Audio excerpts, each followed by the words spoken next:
the one and only Pat Liddy on the show, please.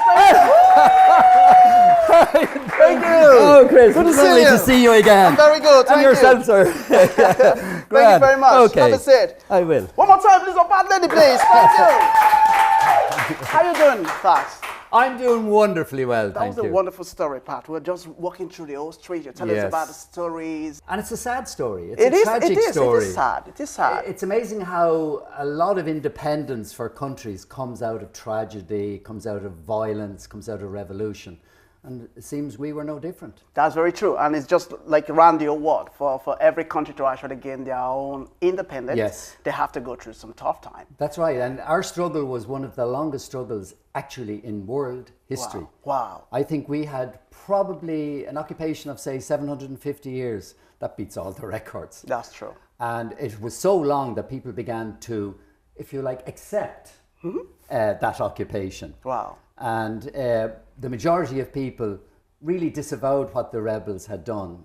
And we do know that when the rebels surrendered in 1916, they were jeered, they were mocked, they were abused. In many cases, not in all cases, but in many cases by the crowd of bystanders. It is really. Now, Pat, let's go into the work you're doing. A great job you've been doing.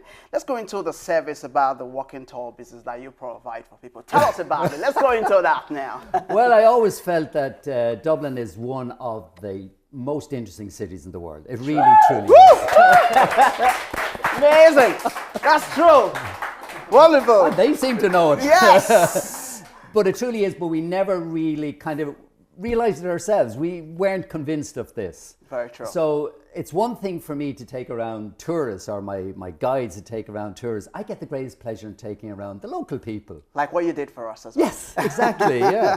Great. So tell us about some of the specialized things about the 1916 walking tour that you have organized in light of the 100 years anniversary.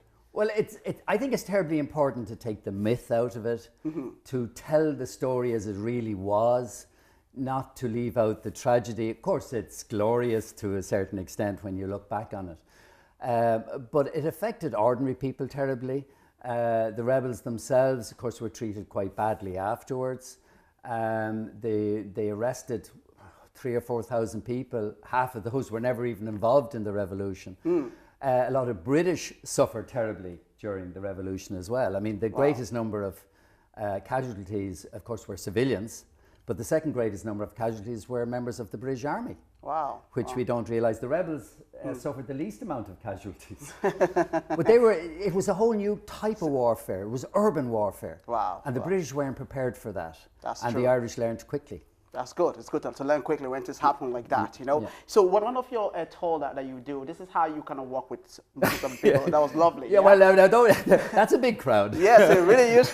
Lovely crowd. Okay. I mean, sometimes, like, we ideally only take around 20 people. Okay. But I do tours for Dublin City Council where you can have up to 500, 600, 700 people, but it's all perfectly controlled, loudspeakers. Yes. We even have an ambulance tracking us. Just to make sure everyone is kind of keeping things to go. Can you tell us about your painting that you did as well?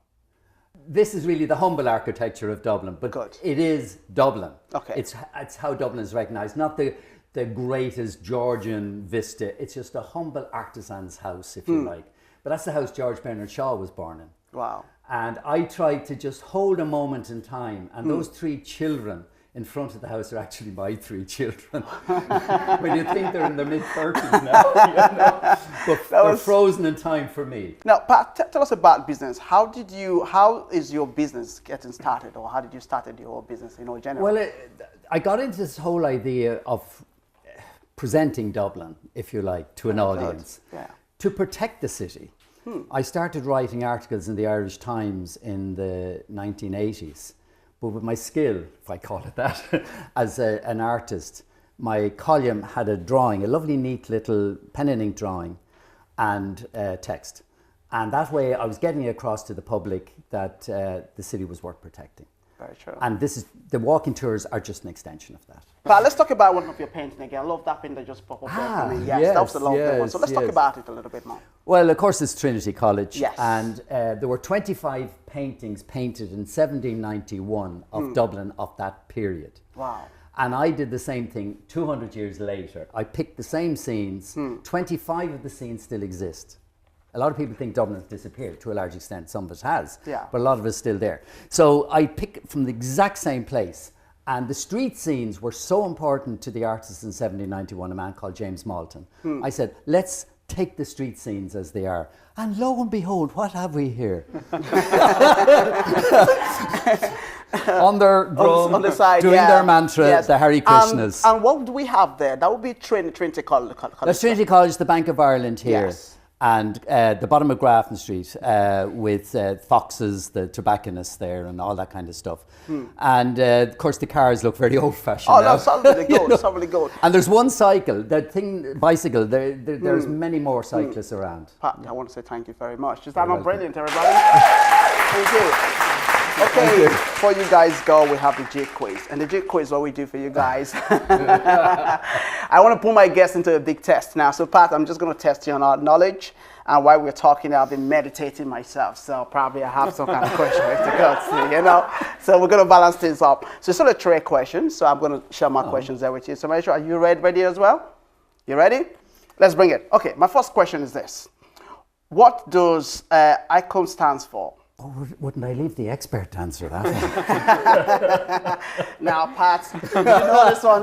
I'm kicking for touch. Okay, so which one we go first?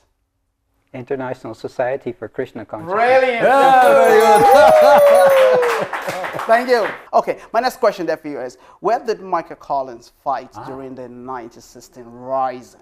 Well, now, I think I'll opt for number 1. Number the 1. General Post Office. Woo! Thank you. Brilliant. The last one there, Pat. Who was known as the liberator?